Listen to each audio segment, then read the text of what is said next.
O número de tentativas de homicídio e de assédio contra idosos cresceu aqui no estado. São casos absurdos de abandono, de maus-tratos, que chocam, gente, até quem trabalha no enfrentamento destes crimes.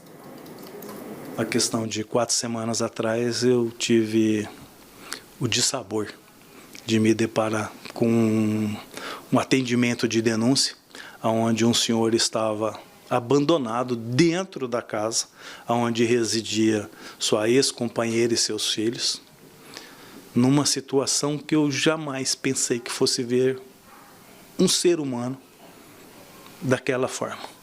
Os dedos dos pés já não existiam mais carne, só os ossos. Uma escarna na região das nádegas que dava para ver os ossos da bacia.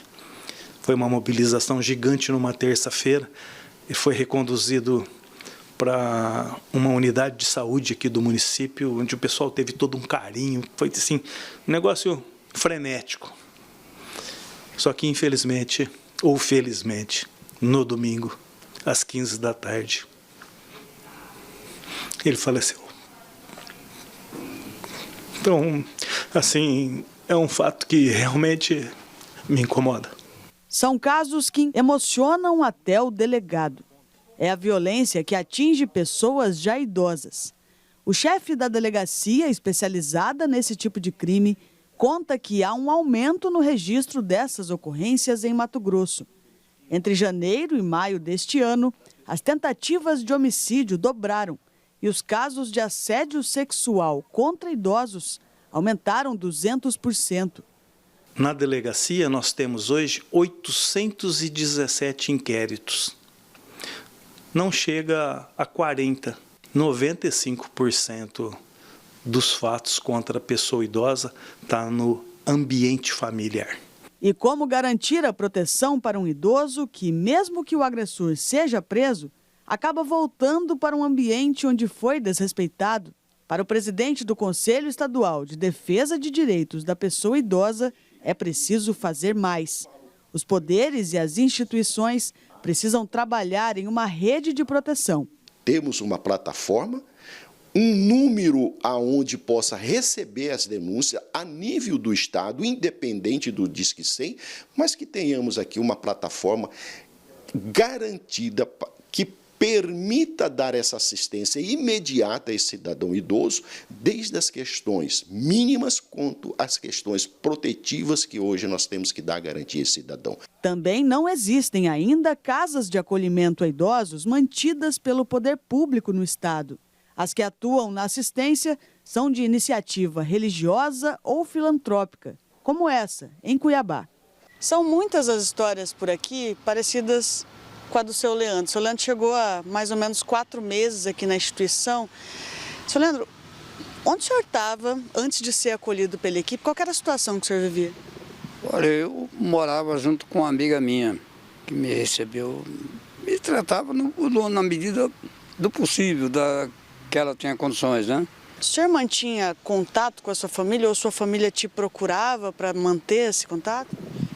Eles me procuravam de vez em quando, mas eu sempre me afastei. Eu nunca, praticamente quase nunca vivi com a minha família. Por que, senhor? Porque é o maltrato desses que a pessoa, quem está maltratando, não sente, mas a gente sente.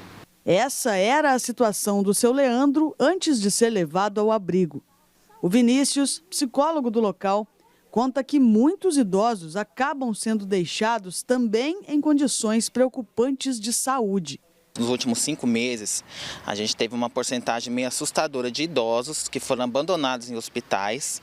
Aproximadamente recebemos 5 acolhidos, idosos esses que não mereciam nem ter alta ainda, a gente trouxe eles para cá. E a gente também acredita que esse número nos hospitais, parando para pensar na região do estado, pode ser multiplicado por 3. Mas a demanda nesse sentido de abandono é muito grande. O reflexo é a necessidade de um processo intenso de recuperação do corpo, da mente e da dignidade. Mais do que o alimento ou você recuperar a saúde dele, é preciso trabalhar a autoestima, é preciso dar afeto, Então, a presença do nosso psicólogo, de voluntários psicanalistas, a presença de psiquiatra voluntário, a presença das nossas assistentes sociais e dos voluntários, principalmente, é fundamental, porque é esse afeto que ajuda, muitas vezes, a curar a dor física dele e aquela dor pior, que é a dor do abandono. Que reportagem forte, né? E a gente tem informação de, desde que nosso personagem, o idoso que deu a entrevista na reportagem, chegou ao abrigo, à instituição, a família nunca procurou. Então, a gente não sabe quem é o familiar, né, que poderia, no caso, dar essa assistência a ele. Desde que ele chegou no abrigo, nenhum familiar procurou o abrigo para manifestar interesse em cuidar daquele idoso. São quantos os casos, hein, gente? O delegado falou em 800 inquéritos em andamento nesse momento, investigações em andamento. E uma coisa que me chamou a atenção na fala dele também, além da emoção, é claro, de um caso muito triste que chegou à morte, é de que a maioria desses casos acontece dentro do ambiente familiar. É muito triste que isso seja uma realidade, que muitas vezes a gente não percebe, né? Mas que precisa ser falada, que precisa ser combatida. E você, vizinho, alguém que se deparar com alguma situação como essa, precisa denunciar à polícia.